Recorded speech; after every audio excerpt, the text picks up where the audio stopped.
Talk about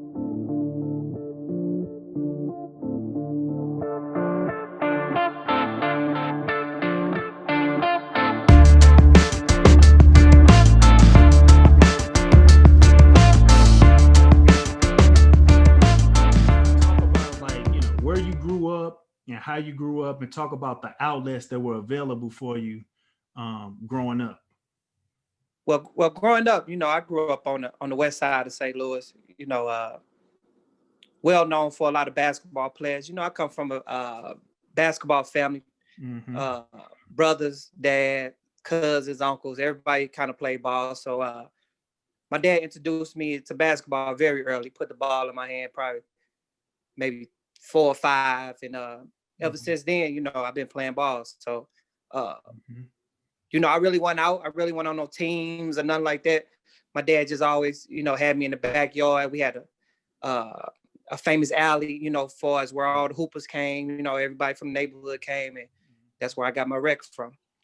And that's crazy that you say that, because it's like we got kind of similar backgrounds, but I always tell folks, and I'm pretty sure you know this, that when I first met you, as far as hooping, like I think we were playing in grade school, and you were Yeah. one of the first guys that I seen like take the ball behind their back and through their legs, because I didn't get started playing until like 11 years old. So even Right. like it's like organized, but Right. like what you saying, and like with our era, we grew up playing on the streets, playing in the alley. Yeah. Like I never No forget doubt. one of the first games that I started playing were in a friend of mine backyard. And from there, we always used to go around the neighborhood looking to see who had hoops in a backyard. And if you had a hoop in your No doubt. backyard, you might catch us out there at 10 o'clock at night. We didn't even know Yeah. you. You just heard, Yeah. folks heard ball bouncing. They like, man, who on my rim? And so Right. Right. kind of sort of the same way. I got a hoop in my backyard, and it was like the neighborhood, meeting up spot to go to BT backyard to get some games going. So Right. so that's funny. So did folks tell you about the rich family history that you had growing up, as far as like, look, you need to be like uncle this, and you need to be like your brothers, you need to be like your pops? Like Yeah. how was that, those conversations growing up? Actually, it didn't. You know what I'm saying? I just always looked up to my brother and my dad. I always seen them back in the alley playing ball, so I knew, what I'm saying, I was gonna play ball because my dad always had me playing with older guys, my Mm-hmm. older brothers, and all that. So I really didn't know. I just knew this was what was going on around my household. Was hanging out, outside, playing ball, playing every sport. So it was just kind of introduced to me. I really didn't know about basketball, who played, who did. I just know looking up to my brothers and looking up to the guys in the neighborhood that played. I knew, this was sport that was popular around my neighborhood on the west side. Right. So let's talk about like middle school basketball, because again, we had little rivalries in middle Yeah. school, and I started playing on the Matthew Dickey slash like Herbert Hoover type team. So Right. talk about like you making that transition from playing, neighborhood ball to actually playing on teams. Like who were your first coaches coming up around that time? My first coach was a guy named Greg. He was a mailman. He started a team on the west side in our neighborhood at a church. Mm-hmm. And some of my friends, some of my best friends, he got them to play. So they was Mm-hmm. always telling him, about me. I never would play. My dad would never let me play with nobody. He Mm-hmm. always told me just work on my game, play with the older guys in the neighborhood, go up to the park, and play. So they kind of convinced me to come play. So I went and played, and my dad told me that was the team to do it with, not somebody that's already organized and got good players, somebody that you Right. can make Right. better, play better, what I'm saying, and take some kids that's maybe that was doing something else that really know about basketball, and just see how good you are. You know what I'm Mm-hmm. saying? With getting them better and beating some good teams or just competing. So that what kind of got me started competing real early. So what would you say that was around, what, like 12, 13, Yeah, 14? yeah, like sixth grade, like fifth and sixth grade. I think I met you. I seen you probably like fifth or sixth grade. Mm-hmm. And our own, that's when I played. I ain't played with nobody else but that church team all through middle school. Right. And so we ended up having, like, I mean, I feel like that was like my favorite year of middle school basketball was like our eighth grade year. And Right. we had a couple like great games. I think I might have beat you once, and then you came back and beat us in the championship, and it was just kind of like, that started it off. And so when did you get like introduced to like high school sports, and like what was going on the high school scene? Well, I tell you the truth, you know what I'm saying? I really didn't know what was going on in high school, Tate. Like I said, I just follow my brothers. You know what I'm saying? I'm serious. So did you go? So let me ask you this: did you go to their games back in the day? Like, was you like a kid at the games and seeing what's going on? Yeah, my mom made sure I go to the game, so I knew about basketball, but I really wasn't tripping off of it. You know what I'm saying? Like, a lot of people thought, because how good I was and how well I played and mature I was, that all I thought about was basketball. I didn't. I just did what I knew growing up, and my dad kept a ball in my hand. So I really didn't think about high school basketball until I really got to high school. That's so middle school, I was just doing something because that's what we did back in the day. We went and played. We played everywhere, every part. We played 4-5 games a day. Talk about it. That's what it was. Yeah. So because that's how I tell folks all the time. I mean, like I said, we were the similar kind of like in the similar vein to where people always thought I was older because I was always hanging around older people, playing against older folks. And so it's like the moment I got into high school, they like, man, you've been to high school 3 or 4 years. And I'm like, man, I just been around older guys playing. Y'all might have thought that I was in high school, but I'm going through the same, transitions and seeing the same folks at that level. And so talk about just like your introduction from the summer, going from 8th grade, actually getting acclimated to playing for a legendary coach and Coach Irons, and then going to a powerhouse like that. So did you already know right off the bat that, look, I'm finna go here and this is how it's gonna be these next 4 years, or what? Yeah, actually my 8th grade year, my father passed away. So I really didn't do too much my 8th grade year. I really wasn't tripping off high school or basketball or nothing, because I really wasn't gonna go to high school. I really was kind of down and out. I was kind of broke, and I, you know what I'm saying, I was kind of in the streets a little bit. You know what I'm saying? So my brothers I had 2 brothers that go to Vashon, so I knew if I went to high school, it would be Vashon, because I was around Vashon and Coach Irons, and I kind of, like I liked the way he did things. My dad was, liked the way he did things. My mom really liked him. So I knew I probably would go there. My neighborhood school was Sodan, but at that time, Sodan had closed, I think. Yeah. I think Sodan had closed. So that's the reason why 2 of my brothers had went down to Vashon. So, but I ended up going to Vashon, and tell you the truth, I really wasn't digging it for real. You know what I'm saying? I really wasn't tripping off of it, or Vashon basketball and all that. Kind of got me to come around a little bit, talk to coach a lot, meet some new guys, and really like came around to playing basketball. I really wasn't in it for real, but I knew how to play, so I wasn't worried about playing or was I gonna play. I knew I was confident on.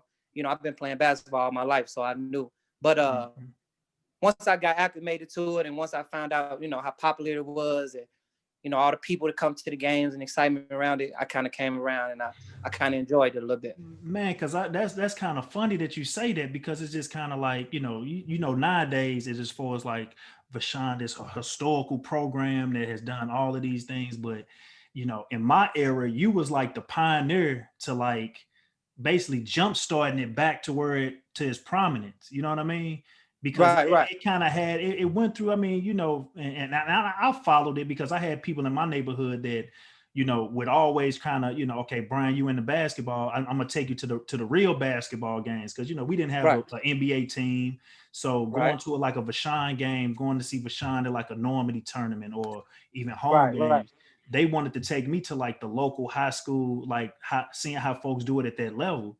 And it's funny that you say that, because it's like going into it, I was like, man, this is a whole nother ball game. And you see nowadays that, folks already are starting, they penciling in, all right, where I'm going to send my son to high school, and he in the 6th grade, 7th grade. And it's funny that, when you coming into it, you don't really know, you kind of naive to the fact of, man, this, I don't really care all about all of this stuff. But once you got your feet wet, then you just like, man, I'm starting to like this. You know what I'm saying? Yeah, man. No doubt. So go ahead. It's a new day today. You know what I'm saying? Like kids getting recruited real early. You know, they got coaches out looking for them, telling them to come to the program and all that. Like, even through high school, even with college and all that, I really never tripped off of it. You know what I'm saying? I really never took it serious because I was just so heartbroken that, you know, my father had passed and he could never get to see me play because, you know, I was the baby boy and I was the only one he didn't get to see play. So even though I was good, and even though, you know, it looked like I liked it, I was just going through the motions for real. And I just happened to be, you know what I'm saying, like gifted. I had a gift from God to put the ball in the hole. So right. So I got on that court, I knew what to do. So would you say that kind of drove you like during your high school career is to, like, you know, knowing that you got an angel on your back that's just kind of watching down on you, like this is why I'm doing this, to kind of, you know, basically honor him? Was that kind of like your approach to kind of get through it? Yeah, no doubt. I knew that what he wanted me to do, to move on and play ball, and because he don't want to put the ball in my hands. And then, you know, out of respect for my mom, you know what I'm saying, she had been through some things because my brother got killed the year before that. Right. So I knew my mom was going through a lot. So it was just something that, you know, for her to kind of get her mind off of. I was the baby boy, and you know what I'm saying, I took everything that, you know, my brothers and them did. I kind of had a little piece of all of them in me. So man. Nah, I just happened to be good. That's all. Man, nah, you being modest, man. Like you was gifted. Like how you just said, man, it was a gift from God, because it's certain things that, you know, people always talk about, like the stuff that I was able to do on the court, but the things that I was able to just watch you do, it just came so I don't even know how to pronounce the word, but it came so natural to you. Right. And it just seemed like it was just certain things that you would just do that I'm just like, man, like how is this dude able to just do this stuff? And it was just like you were just floating, you know what I mean? Just like it never seemed like that you were actually putting it into like a second or third gear, but then you would look up and you were just doing things that nobody could just imagine that somebody is just out there doing. You know what I mean? Yeah. So, I was just, go ahead. I prided myself on being smart. You know, I was small, I was little. I wasn't very fast. But I worked on my game, you know, not far as training wise, but just playing.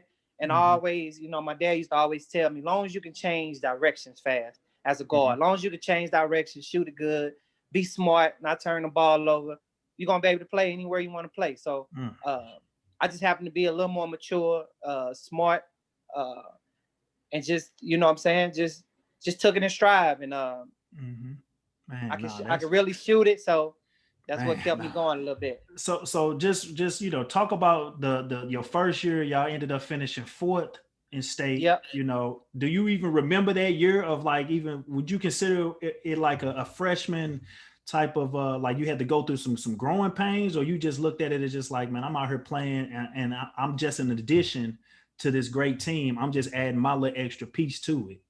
Oh, no doubt. My freshman year, you know what I'm saying, like coach always, you know, coach got a system. You know, the seniors or the diamonds, you know what I'm saying? The freshmen that are to help. They help if the seniors want them to. But I think I got in there very early, and I showed my poise, and I showed I've been playing basketball all my life, and no matter who you put in front of me, I'm gonna be able to compete and play. Right. So you know what I'm saying? He saw that, he saw how I lead a little bit. He saw that the big time lights didn't really get to me, like, you know what I'm saying? So he threw me in there and never took me out. And I ended up being probably one of the leaders my freshman year, and never looked back. In all 4 years, I played ball. I started.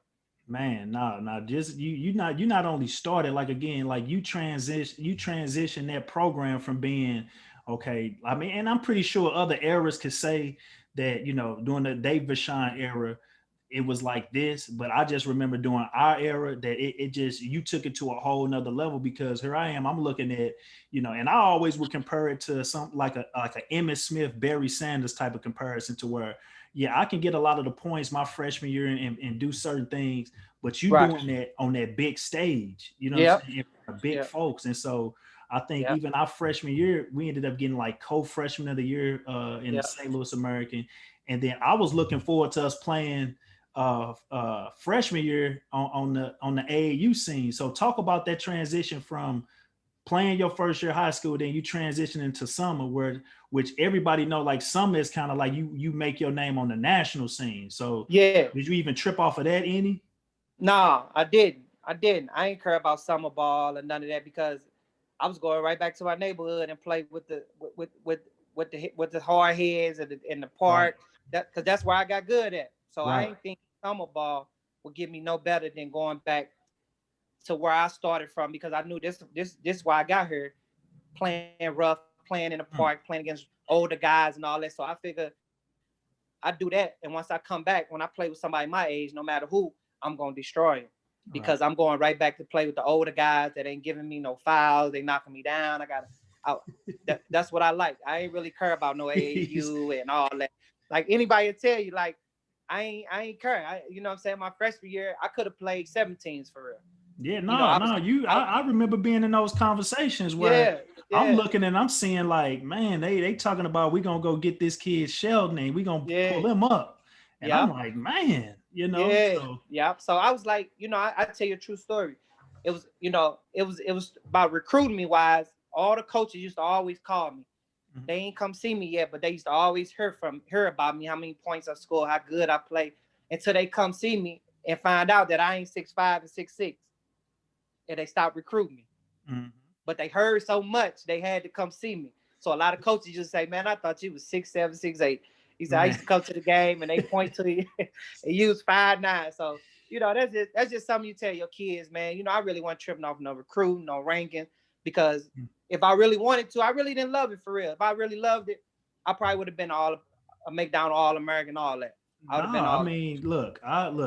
right there. So I'm nothing that you saying is gonna surprise me, because you know I was always the type of person, and I think it started when my first year with the Eagles, being on that scene and actually seeing behind the scenes like how things work and how things are on that national scene, to where I'm hearing and I'm looking at these guys that's ranked, and I'm like, but we got some killers in St. Louis that would destroy these guys, and so now I started to figure out that it's more of the politic type game on that national scene, to where you know, once you get out in front of these certain, you know, gurus or scouts, then you can get pushed up that rank ladder.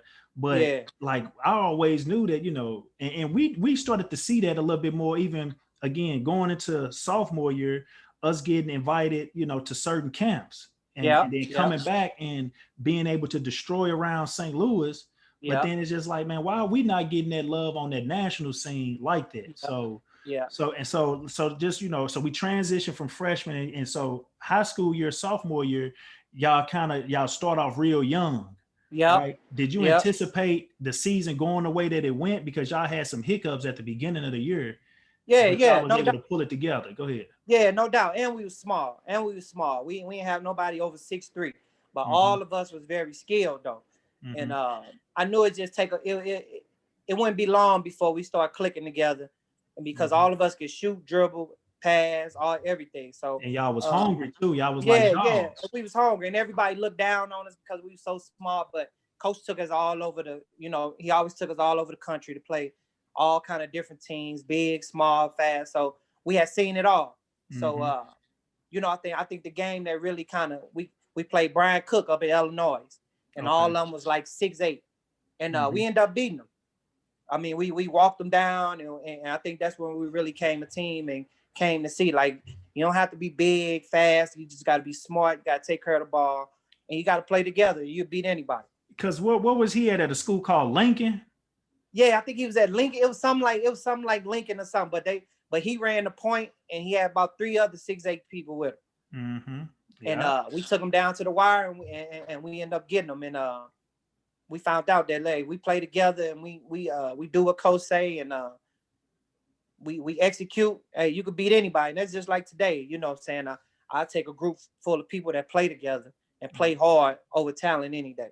Yeah, because I think that's one of the knocks I think a lot of times, you know, Coach Iron's teams always get was that, and even just coming like the stigma of being in St. Louis was that they just gonna roll the ball out there and just play, you know, a crazy like jailhouse type ball. But all of the teams, and then it start with their leader. It start with you, and then you out there playing poise, playing together, and you really not going crazy trying to shoot every ball, but you real efficient. Like the shots you do, they going in. You know, you might not have a 25 or 30 against this team that don't matter, but soon as you playing against certain teams that you really got to get that 30, you get 40. You know what I'm saying? Yeah. So go ahead. It was, you know, coach always taught me, you know what I'm saying? Like, cause you know, I used to always mess with coach and I go tell him, I say, coach, wherever I went, if I didn't go here, I would average 40. I said, you holding me back. I said, coach, let me lose something. Let me get mine. Playing with him like that. He used to be like, Joy, you ain't gonna win if you go out there with that mind frame. So I used to just mess with him all the time. He'll tell you to this day. I used to always come to him and say, coach, let me go, man. I'm gonna go. I can average 40. And I used to always say, you know what I'm saying, coach, if I went anywhere else, I would have 50 on the V. And he used to be like, no. I say, coach, wasn't nothing you could do with me. And we, you know, that was the little competition we always had. But man, one of the greatest men I ever met besides my father, you know what I'm saying, was coach. Because he kind of stepped in when I didn't have a father figure and, you know, kind of made it easy for me to adjust to life, not just basketball, but just life. He a life coach.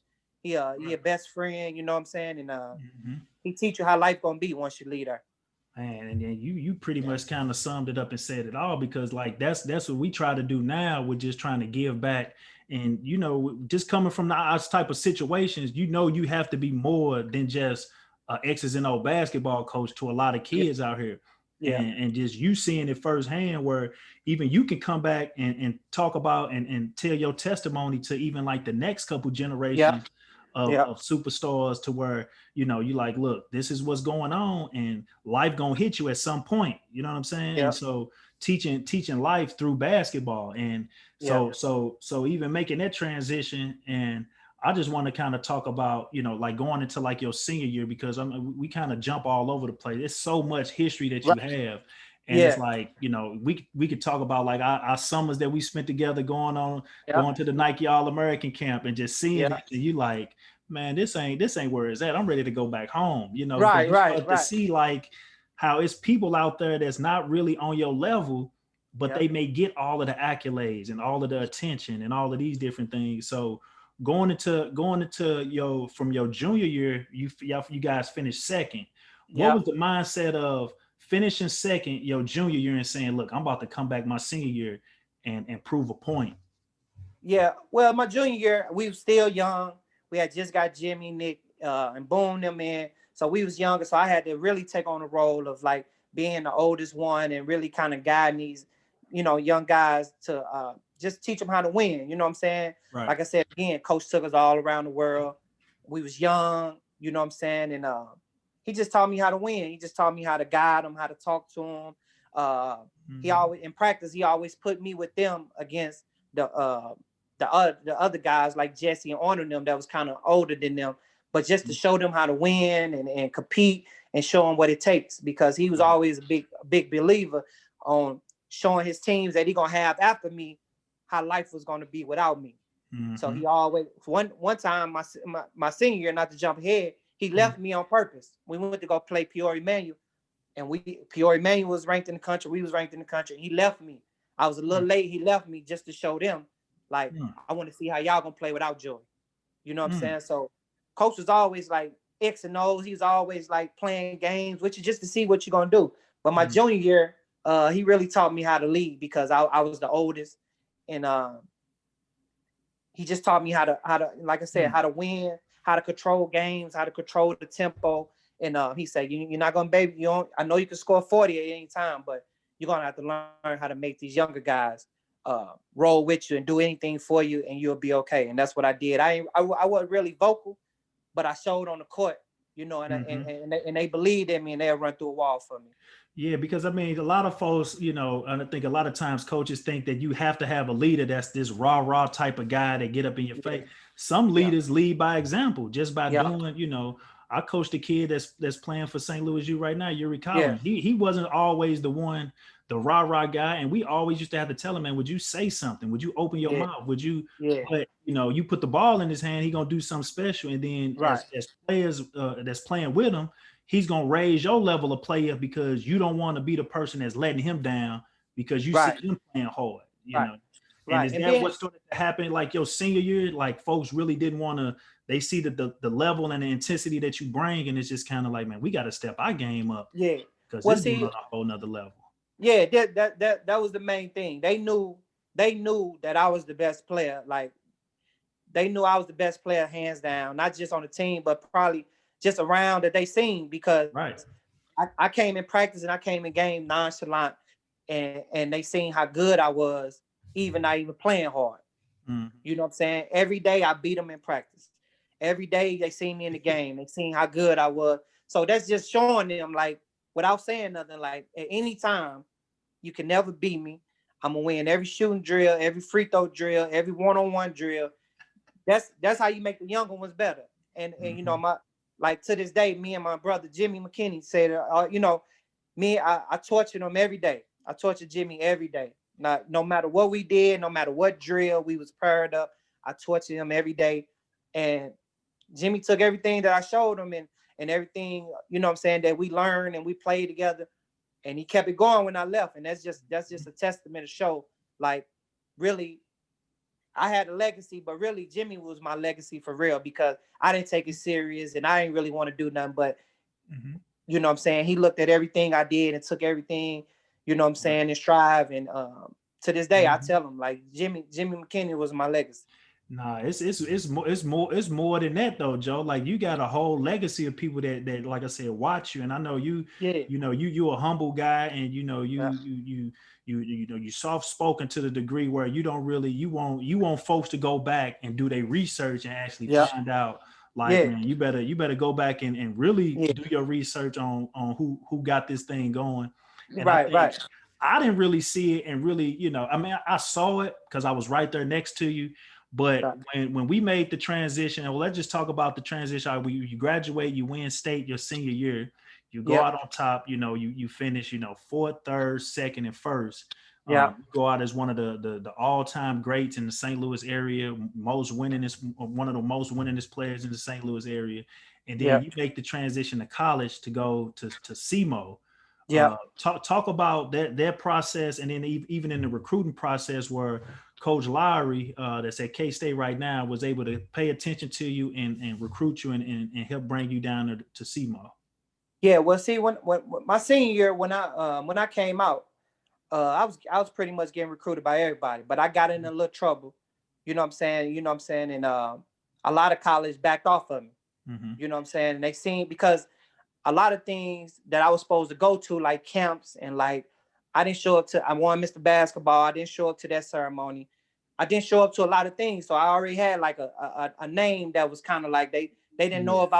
if I was committed, if I loved it.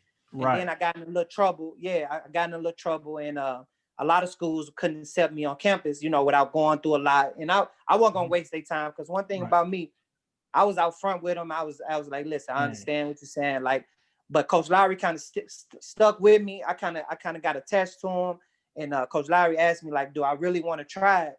And just like I said, just for my mom's sake, I said, Coach Lowry, you know what I'm saying? I'll try it. If you could get me Mm-hmm. on, I tried. And he got me on. And Mm-hmm. I end up going up and I end up getting in trouble because I didn't love it. I didn't really want to be there. Uh, uh, it wasn't like that. I didn't think I belonged there. I belonged somewhere bigger. I didn't really care about that. But I just, when you don't love something, you really don't, it's Right. not really that important to you. Right.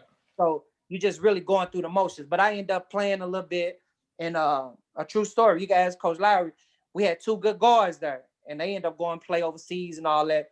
So Coach Lowry, I think Coach Lowry's ended up finna leave. And so I said, Coach Lowry, I'm sure I was always late to practice, didn't ever come to practice, missed games, I was always in trouble. So I told Coach Lowry, like, Coach Lowry, I'm gonna wake up early tomorrow, I'm gonna come to practice, and I'm gonna show you how really good I am, that I'm gonna kill the two guards that play in front of me, I'm gonna destroy them, and then I'm transferring. You So told we me the got to story. You practice. told me. You told me the story. Go ahead. I told the head coaches, I said, I'm finna destroy your two guards that you think is better than me, and then I'm transferring. So I get to practice and Coach Larry laughing. So I get there, we start doing one-on-one drills and all that. I destroyed both of them. I'm talking about where the head coach said, Coach Garner said, God, he said, God, excuse my language, he said, God damn, Joey Shelton, everything they said he was. I destroyed him. Then I went in his office and said, I'm done. I'm leaving. I'm transferring. But I just wanted to show him, like, Yeah. if I really loved it, if I really played, it wouldn't be no doubt that I'm the best on the team right now. At 5'9", I'm best because I know how to play ball. It's just in my genes. I just, Man, it was. it It's not on. It was a gift. Like, was a gift. It was God's gift. Yeah. And so from just, and I'm seeing this by far, and and Coach Lowry was recruiting me at that time as far as making that transition from when he left SEMO going to Carbondale.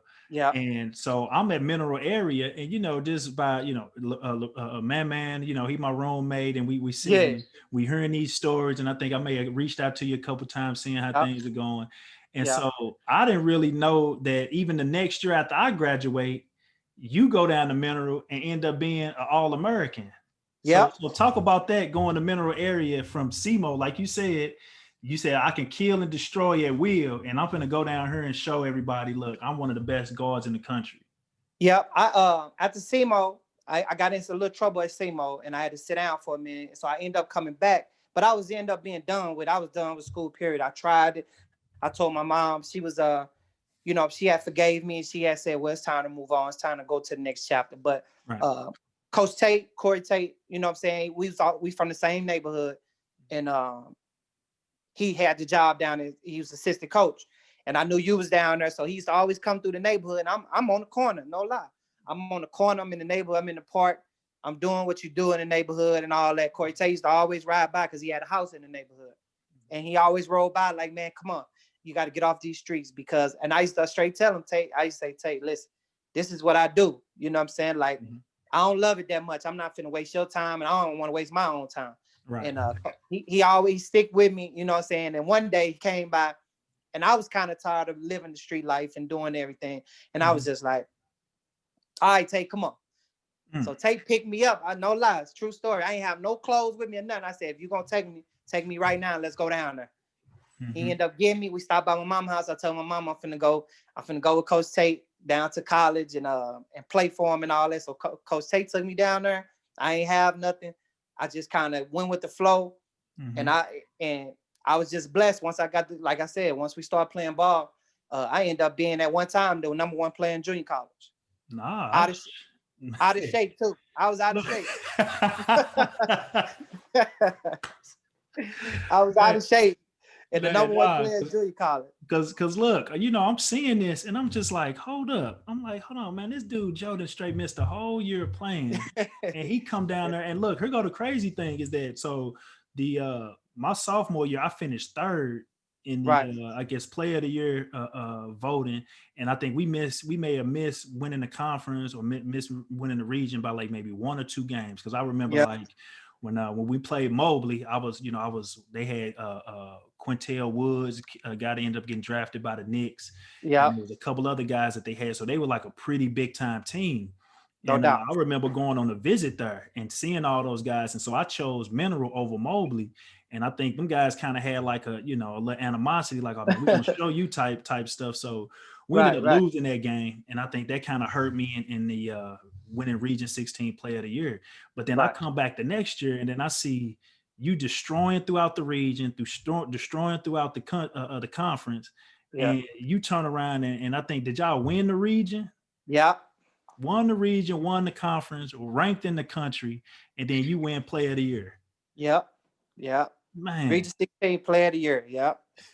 And we had some good players. I mean, it like, because I just happened to leave practice one day, and Coach Tate was telling me, you know what I'm saying? He the one told me that I had got up to being number one guard in the country, number one player in the country, period. First team All-American and all that. And I looked at him and I was like, and what else you want me to do?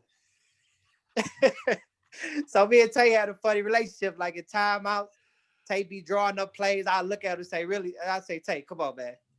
What we in timeout for? Come on, let's. Hey, it was fun. It was fun. So I happened to stick it out, and it was fun, man. That was one of my funniest years I had playing ball. Is down in Middle Area. Man, man. So I just wanted to make sure folks got a chance to even know that, because, and I mean, just like your legacy is kind of solidified, throughout, I think, were you one of the first players ever to get your jersey retired from Vashon? Yeah, go ahead. Yeah, I was actually the first, and I actually got my jersey retired before I left high school. My senior year, my last game at Vashon. See, and then now it's like you playing a big role in like the next generation of players that's coming out, and every year is like it's like a who's who of like the top area players. So what are some of the advice that you get those guys when you're around the team nowadays, and what are some of the things that you're telling them to keep them going moving forward? Yeah, I'm just down there for support, man. I just down there, I believe like I owe them that, you know what I'm saying? Because I had all the chances in the world to go wherever I want to, and if I really loved it and I was really and it was really important to me, I'd still be playing somewhere pro ball. That's how good I was. Right. I think I was. And I'm just down there for support, no matter what college, what situation they in. I'm just down there to kind of guide them and tell them, hey, don't go that way. You know what I'm saying? Don't do this, don't do that. But you know what I'm saying? Like, I'm just there for support, man. I think it's my duty to go back and just give back to the school that took me all around the world and showed me a lot of things. So it's just my duty to go back and help the kids and just show them how to do it and what not to do. Yeah, because I'm big on giving folks their roses while they can still smell them, man. And it's just like you one of the guys that I think that in a lot of the GOAT conversations, people don't really talk about. But then you got a family member that's in the league right now that that's pretty much the face of the NBA. Can you kind of talk to that situation as far as you for being proud of that person for where he's at right now? Well, Jason, like a lot of like growing up now, if you go to the league or you go to a big college, it's everybody yelling out, "I trained him," or "I coached him," and all that. Let me get it straight. Jason Tatum would have been a pro if he went to Rankin Tate. He's just a pro, man. Like it's no. Some guys, just pros, man. Only thing that's gonna stop them is from getting hurt or tragic or something like that. You're not gonna wood for that. But some guys, it's just destined to play pro ball. Like my best friend Darius Miles, he went straight out of high school. Right. He just it's just God gifts sometimes. It's just God gifts, and if you're not gifted, you just work on your game. You know what I'm saying? You just work, play, and you work on the things that you need to work on. Don't go out there working on things that you're not gonna do in the game. And but if you play hard, man, you stay dedicated, you do extra. You know what I'm saying? You get shots up, you stay after practice, you get there early. Your results gonna be pretty good. Man, that's it right there, man. So no, I appreciate you for your time, man. I know you got some stuff going on, but we was able to knock this on out, the short version. But I appreciate you, man. But we got to link up, man, once all this crazy stuff over, man. But I appreciate you, man, for everything that you've done, man. Just being there, man, as far as an inspiration to a lot of the, the next generation of ball players. And man, anything I can do, man, in the future to help you or any advice, man, I'm one phone call away. So. Okay, I appreciate you having me on, man, and continue to do what you're doing, man. You're doing a great job, and if you need me to come talk to the kids, or you let me know, I'm coming. I'm gonna hold you to that, man, because I'm just sitting up here just right now, like, man, though we go all the way back. Like I said, it's hard to say that somebody just a couple years, but man, we almost damn the 25, almost 30 years in. You know what I'm saying? No doubt, so, no doubt, real close to that. So. And no doubt. And if you ever need me, like, I'm Vashon. I bleed blue now. But what I'm saying, you're a good friend, you're like a brother, man, you like family. So I want to see all the kids win, no matter if they go to Vashon or CBC or something. Now I'm for all the kids to win and go on and do what they want to do. So however I can help, you just call me and I'm there. Man, do you know that you got a clone in the league, man? Do you ever sit back and look at that dude from Toronto? Yeah, that's what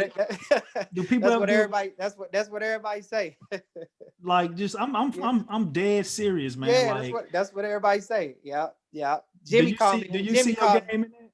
Yeah, Jimmy called me one night. Was like, bro, I'm watching you in the NBA. This should be you right here. He said he built like you, look like you, play just like you. I turned it on and I said, yeah, that was me. Can't shoot it like me, but he played like me. He crafty just like me though.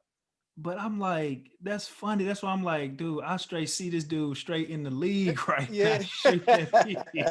Yeah, it should have been me. He took my spot. Damn, man. So But I love watching him play, man. He like you could tell he loved it, man. He just got his money too, and he deserved it. yeah, nah. He man, he deserved that money, boy, because dude, man, put him on their back when they lost Kawhi, and he led them Yeah, boys. no So, doubt. Yeah, man, yeah. all right, man.